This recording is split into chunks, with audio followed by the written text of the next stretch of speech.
ইতিহাসের মহানায়ক অধ্যাপক গোলাম আজম ছাত্র শিবিরের পক্ষ থেকে তেমনটা জানানো হচ্ছে, কিন্তু ইতিহাস কি বলছে? গোলাম আজম মহানায়ক নাকি খলনায়ক? ১৯৭১ সালে গোলাম আজমের কথা ও কাজের আলোকে সেই উত্তর খুঁজে নেওয়া যাক। ১৯৭১ সালের ২৯ জুলাই পরিস্থিতি তখন উত্তাল। এমন সময় পাকিস্তানের গভর্নর টিক্কা খানের সঙ্গে তার বাসভবনে বৈঠক করেন পূর্ব পাকিস্তান জামায়াতে ইসলামীর আমির গোলাম আজম। বৈঠকে টিক্কা খান গোলাম আজমকে বলেন, দেশদ্রোহী মুক্তিবাহিনীকে মোকাবিলায় পাকিস্তানের আদর্শে বিশ্বাসী রাজনৈতিক দলের কর্মীদের দলে দলে মুজাহিদ বাহিনী গড়ে তুলতে হবে। দেশের প্রয়োজনে যে কোনো ত্যাগ স্বীকার করতে প্রস্তুত থাকতে হবে। অন্যদিকে গোলাম আজম বলেন, ভবিষ্যৎ বংশধরদের খাঁটি পাকিস্তানি করে গড়ে তোলার লক্ষ্যে পাঠ্যপুস্তক থেকে অবাঞ্ছিত অংশ বাদ দেওয়ার সিদ্ধান্ত গ্রহণের জন্য আমি আপনাকে অভিনন্দন জানাই। জাতীয় আদর্শ ভিত্তিক নতুন সিলেবাস ভবিষ্যৎ নাগরিকদের খাঁটি মুসলিম হিসেবে গড়ে উঠতে সহায়ক হবে। এবার একটু পেছনে ফেরা যাক।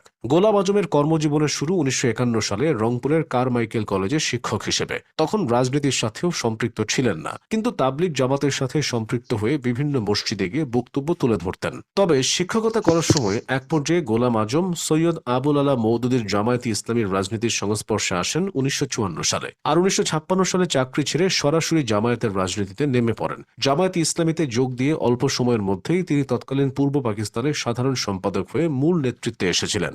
গোলাম আজম প্রথম জামায়াতের আমির হয়েছিলেন ১৯৬৯ সালে। পূর্ব পাকিস্তান জামায়াতের আমির গোলাম আজম ৭১-এ বাংলাদেশের স্বাধীনতা সংগ্রামের শেষ দিকে ২২শে নভেম্বর ঢাকা ছেড়ে পাকিস্তান যান। সেই থেকে পাকিস্তানে বসেই তিনি তার যাবতীয় কাজ করতেন। ১৯৭৮ সালে পাকিস্তানি পাসপোর্ট নিয়ে ঢাকায় আসেন অসুস্থ মাকে দেখার কথা বলে। তবে তিনি আর ফিরে যাননি। স্বাধীন বাংলাদেশে গোলাম আজম ১৯৮১ সালে প্রথম জনসমক্ষে আসেন। এতে তিনি বেশ বিপদে পড়েছিলেন।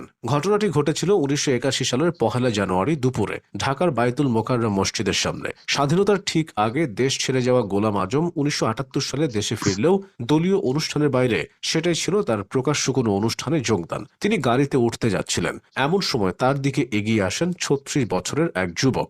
ডান হাতে ধরা পায়ের স্যান্ডেল দিয়ে পরপর দুটি আঘাত করেন গোলাম আজমের মুখে। প্রথমটি লাগে কপালে, দ্বিতীয়টি চোয়ালে। সেই ঘটনার ৪০ বছর পেরিয়ে গেলেও এটি বাংলাদেশের ইতিহাসে স্বাধীনতা বিরোধীদের প্রতি তীব্র ঘৃণা প্রকাশের প্রতীক হয়ে আছে।